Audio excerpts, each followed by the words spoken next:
Hello, welcome to Old Nerd Reads as Marvel Comics in Order. This is episode 89. This time I read The Invaders, number 12, the January 1977 issue. This one is the introduction of Spitfire. She first popped up in the issue before this, but not in her costume. This time she shows up in costume. Our creative team, Roy Thomas, writing and editing. Frank Robbins and Frank Springer doing the art.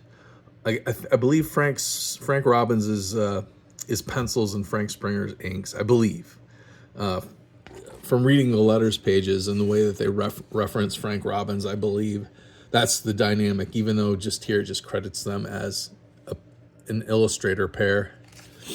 I would love to see Frank Robbins artwork without Frank Springer. Just his like bare pencils. I'd like to see what it looks like.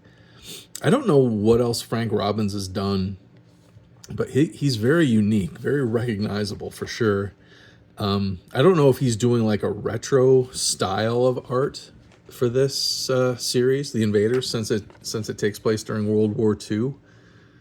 I don't know if he's doing a retro style. I don't know if he's like a penciler from back in those days, like worked on comics back in the 1940s and 1950s. I'm not sure what his history is. He definitely looks like he could have been an illustrator back then, just because he's got more of a cartoony style. I mean, look at some of these poses like that he puts people in. It's very, very cartoony. Very exaggerated. So I'd like to see his pencils just all by themselves, just to see how he draws without an inker, or if he took on a different penciling style just because this is like a retro book. If anybody out there knows, please comment down below, because I'd like to know. Well, we start off with the Human Torch. He had a little temper tantrum at the end of last issue and just flew off in a temper tantrum rage because Spitfire, Lady Fallsworth, is showing more attention to Captain America than him. He has a crush on her. She looks like she has eyes for Captain America, and that set him off. So he went off and he's flying around.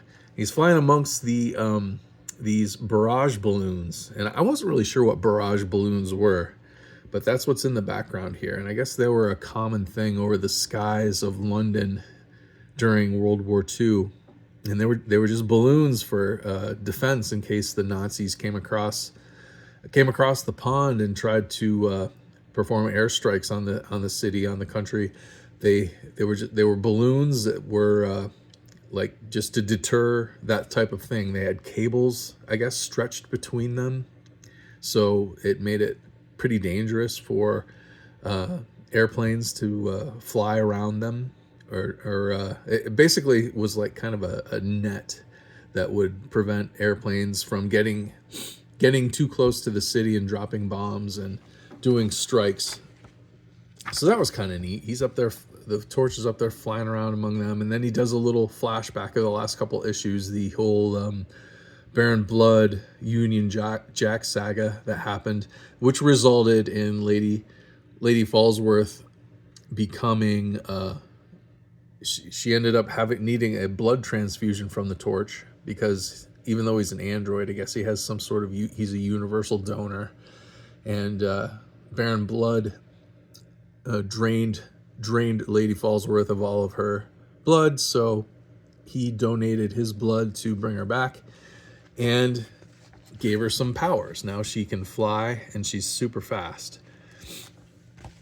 So that's the recap of and then the last issue, there's this Professor Gold who built this Bullet Man armor and attacked the Invaders, and he was captured after they defeated his armor and sent off to the Tower of London, imprisoned. And see, here is Lady Fallsworth, Jacqueline, fawning over Captain America while Human Torch looks on and broken heart, and this is where he takes off on his temper tantrum.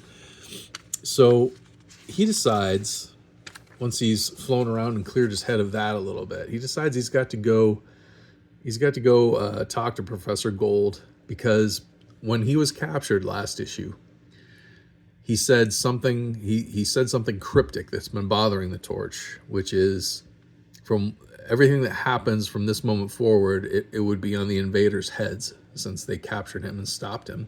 So he wants to go find out what that meant. He goes to the Tower of London, has to prove to him that he's an invader. He has to flame on, so that they can see that he's not just some civilian trying to get in there and talk to the prisoner. He's led in to the cell, and Professor Gold, who's actually Professor Goldstein, he's a Polish Jew. He came from Poland, Warsaw specifically, which is now the Warsaw Ghetto in Poland, since the Nazis took over Poland in 1939. But he has a brother back there, and he left Poland, and his brother wouldn't leave. So he left Poland, came to England as a scientist, and he was working on weapons and whatnot to help the Allies win the war against the Nazis. He was approached by a Nazi agent who said that you're going to be a mole, a traitor to the Allies, or we'll kill your brother back in Poland. So that is why he attacked the Invaders last issue. Now the Torch says, he tells the Torch that, if I knew my brother was safe, I would go back to work for the Allies, because then the Nazis wouldn't have anything to hold over his head. So the Torch says, hold on, I'm going to go talk to the Invaders. We'll see what we can do. So he flies back, and they all know that he's upset about Jacqueline Fallsworth. And he tells them, well, we're going to have to set that aside for now, because we got to talk about this Professor Gold. We need to get back. We need to go into the Warsaw Ghetto in Poland, and bring his brother back here, so that Professor Gold can go back to work for helping the Allies' cause. And here we have the introduction of Spitfire in her costume. This is Lady Fallsworth, Jacqueline Fallsworth.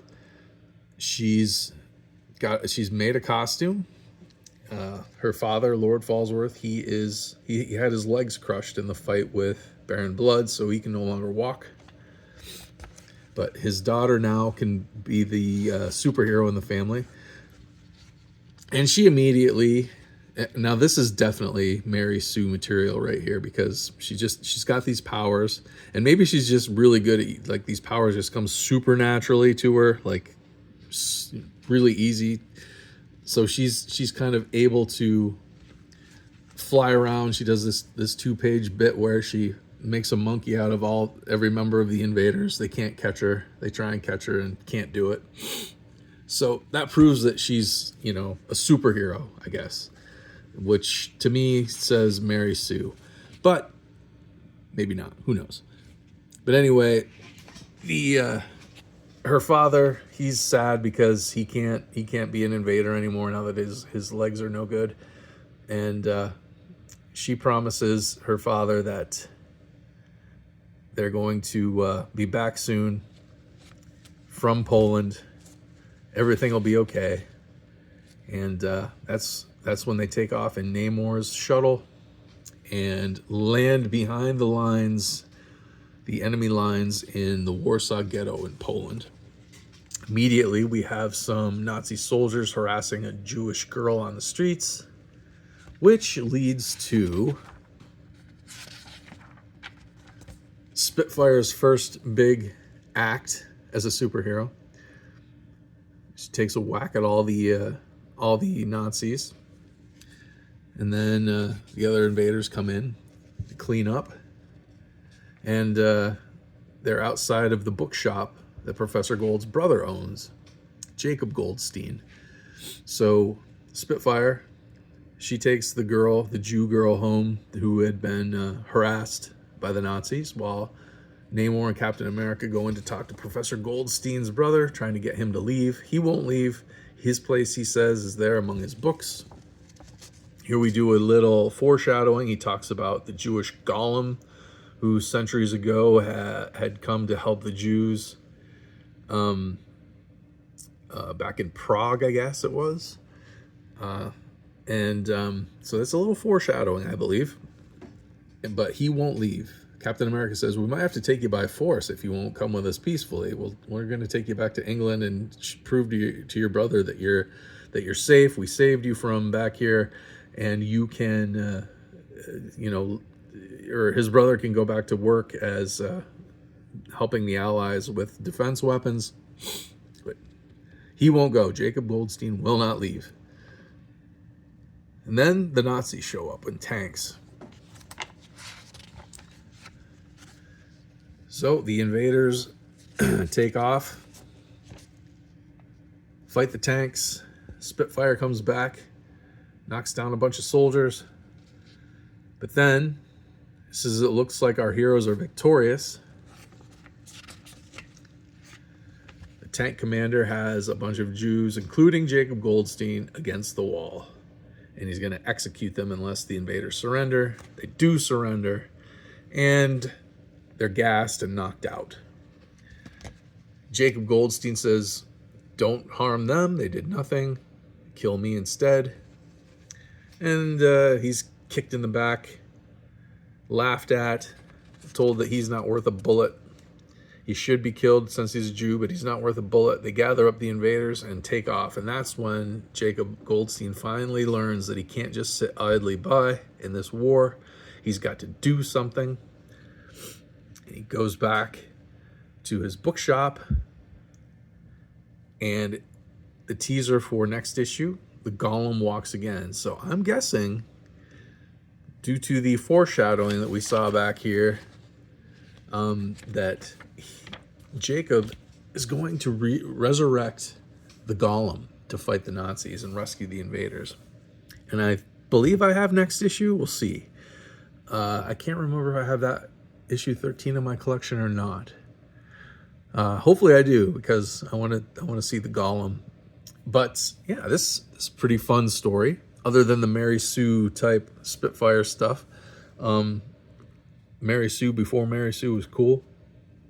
The Roy Thomas, writer, editor. See, I had a question about this. Maybe somebody out there knows.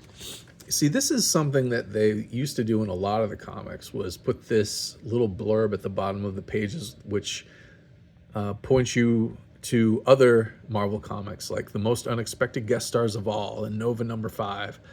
And there's a couple of those throughout this issue. And they haven't been doing this as much, I've noticed, now that I've gotten through a couple years of my Marvel comics at this point. Like, I think when I started, my collection started in 1974, and it seems like those blurbs were at the bottom of almost everything I read, and it just kind of faded away throughout 1976. I wonder, since Roy Thomas is the writer-editor of this comic, that he's the one who puts that, he's the one responsible for that. Like, the other editors don't add that to their titles, but Roy Thomas, since he's kind of old school, he still does it in his books. I don't know. If somebody out there knows, please let me know. Cool Jack King Kirby cover. He was a World War II vet, so he was pretty good at drawing the Nazis, and he was a good choice for the cover for this one, since there's 2 Nazi soldiers. Yeah, that's my review, my read of The Invaders #12. If this is a video that's of interest to you, I'm reading my Marvel Comics in order. It's a series I do on this channel. I'm reading through my collection in release date, publication order, and doing a video on each issue. So subscribe if that sounds cool. If you would, give me a like, or even share it with somebody you think would like it. That'd help me out a lot, and I'd appreciate it. Otherwise, thank you very much for watching, and I'll see you next time.